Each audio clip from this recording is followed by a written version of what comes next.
So today you're going to be drawing your own post-impressionism illustration using Van Gogh's textures. Now, if you remember, during term 1, we learned how to show shadow and light using lines and dots and squiggles. I'm hoping you'll be able to recall some of that by looking at your books and applying some of that knowledge to your drawing. Now, on a fresh new page in your book, hopefully you can indicate where you might want to have a building, some shrubs, some trees, okay, a pathway, which is commonly seen in a lot of the drawings that I've shown you by Vincent Van Gogh.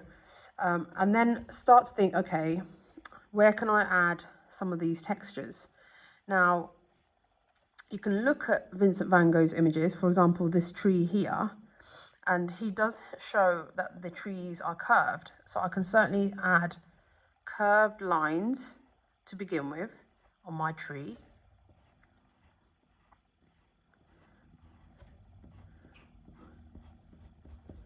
And that would be your start once you've drawn where all the elements are going to go. Okay, and that is only going to be a grade 2. Grade 1 is when you've just got the outlines of where everything's going. It's minimal outline. And grade 2 is when you start to show real life subject matters. So we've got a real life building, real life sun, trees.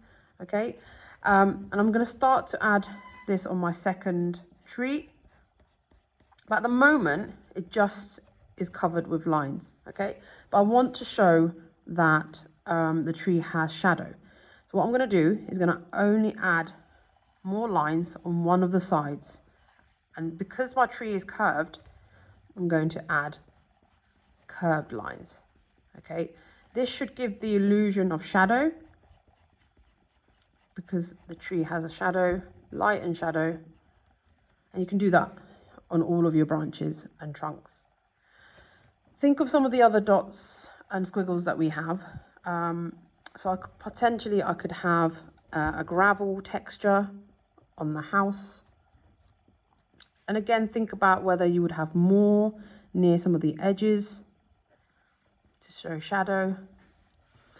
And think, when you look at some of the shrubs, Vincent Van Gogh, if you have a look, he had these very kind of S-like shapes, small curves to form textures of some of these shrubs.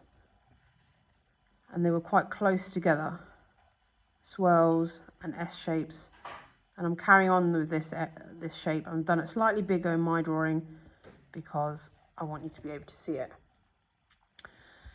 Again, with the sun, the ray could be going further out, and you would add more. Okay, so remember, the actual image can be absolutely anything, any place, imaginative, so it doesn't have to be a real place. It could, or you might decide there is a place, like this could easily be around my parents' house. They've got a lovely big house near some large trees, or you might be like, actually, I want to make something up and be a bit more imaginative. Doesn't matter if it's real or imaginative, but we do want it to look like a real scene outside, which includes buildings and trees and pathways and shrubs. Okay, so good luck with your drawings, and I look forward to seeing them.